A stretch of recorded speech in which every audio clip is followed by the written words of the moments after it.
When Magnus was born, I brought him home. I had all of these feelings of immense love and joy and excitement. And Is he hiding in there?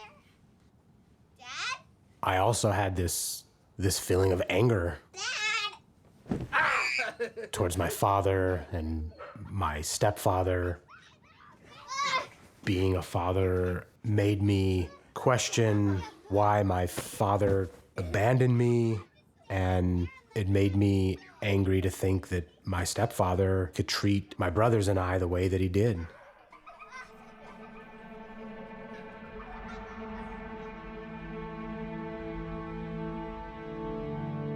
One of my first memories was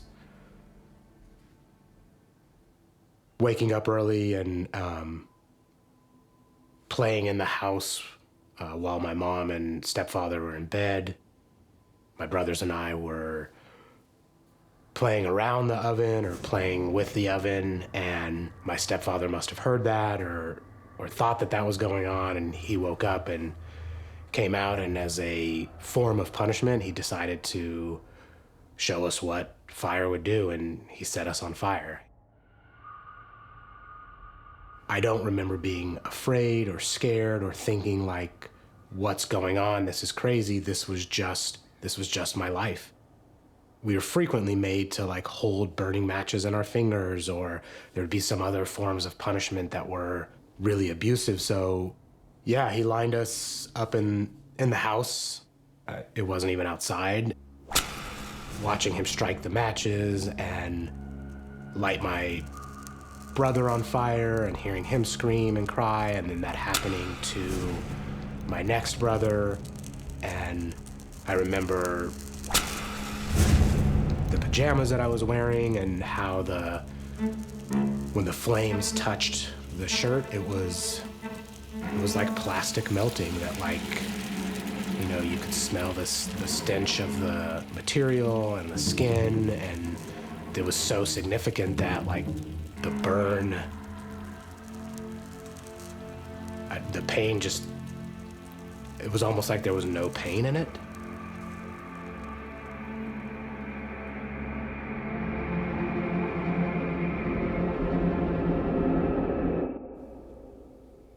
When it was done,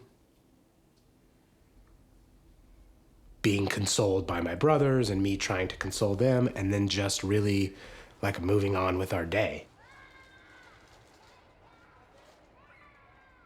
For some reason, I feel like it was a weekend, and relatively soon after that, I was back in school, and obviously my teacher discovered the burn.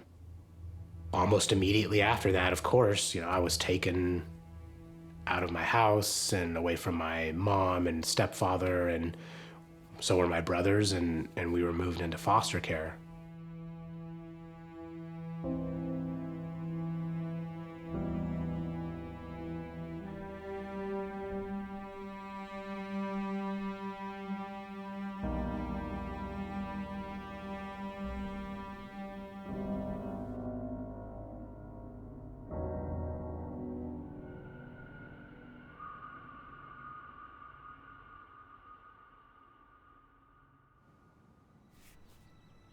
Magnus, you and your brother are the most important thing in my life. I will always love you no matter what. Remember, you are a human being first. See everyone the same way.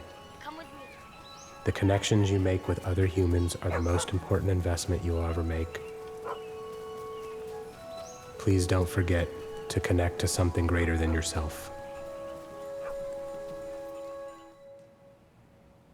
The abuse that he enacted on me was not isolated. This wasn't a one-time, I set you on fire, and then we move on. After going through foster care and then returning to my mom's house and his house, it continued.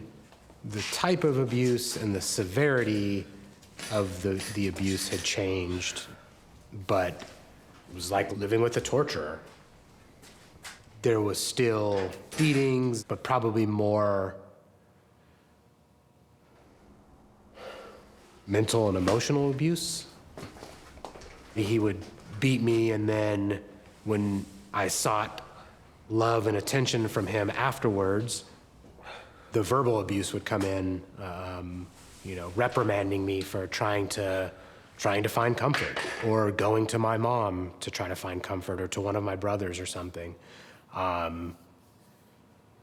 Name calling, he loved to call me nigger. One of his main nicknames for me for most of the time that he was my stepfather was Nigger Nick. And he would say that in front of my mom, my brothers, friends, in public. It just became a part of who I was.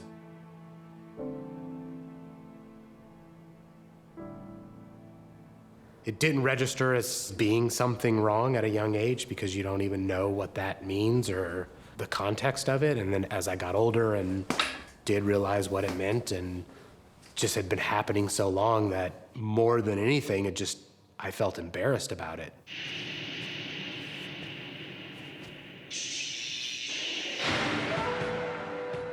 I think that the military was a fantasy place for me as a kid. When I was growing up, the commercials that the Marine Corps showed were just really simple. They were looking for men. They were looking for men who were gonna go out and slay dragons. And so as it played out in the moment, I don't think I was directly saying to myself, I'm gonna sign up for the Marines to escape abuse, but I'm gonna sign up for the Marine Corps to escape everything, to get away from abuse and poverty and the neighborhood, and it just seemed like a better place. The few, the proud, the Marines. 10 years after being in the Marines, I deployed to Iraq. My platoon provided security and escorting a convoy. Our convoy came under heavy fire. We're going through this, we're returning fire, and what seems like an eternity, and it's probably a few minutes, and we push through that and keep going and realize that nobody's been injured. And after the firefight, I realized that it wasn't the first time that somebody was trying to kill me, or somebody had done something so significant to me that I could have died. Odin, I have been scared many times in my life. I was scared when you were born in the living room. I was scared sometimes as a Marine. Trying new things can be scary. Being adventurous can be scary. I will always be here if you need to talk about fear and courage. Love, Dad.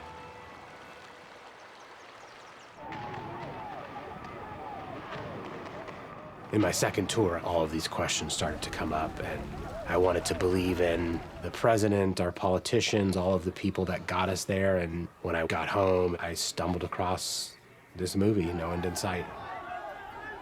It sort of confirmed my worst fears, that we'd been lied to, and I was duped. Seeing that on film just really upset me. It made me feel like I was disposable, that I didn't matter. It was like seeing the fall of your hero in front of you. America's the hero, and I'm a part of that inept machine, the colonizers, the oppressors, the bumbling military machine that went into this other country and utterly destroyed it.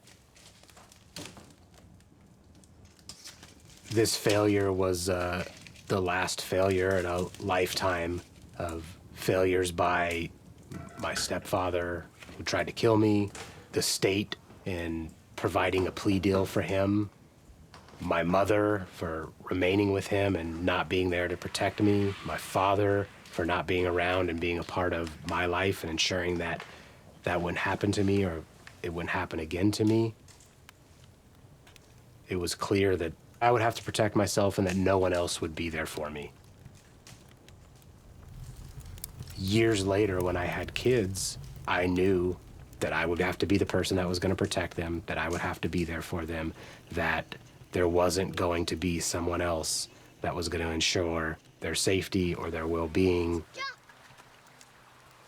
that I would have to be the person to do that.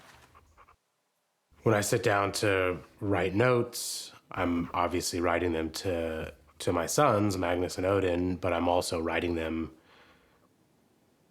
to myself. Are you making a movie about my dad? I am. Just my dad? Just my dad? I have a beard.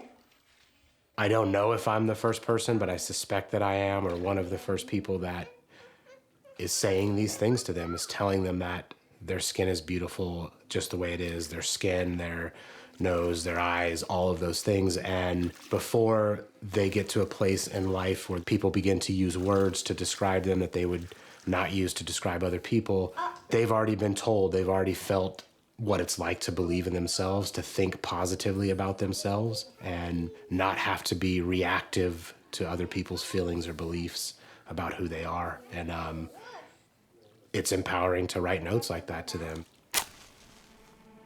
I wish somebody would have done something like that for me.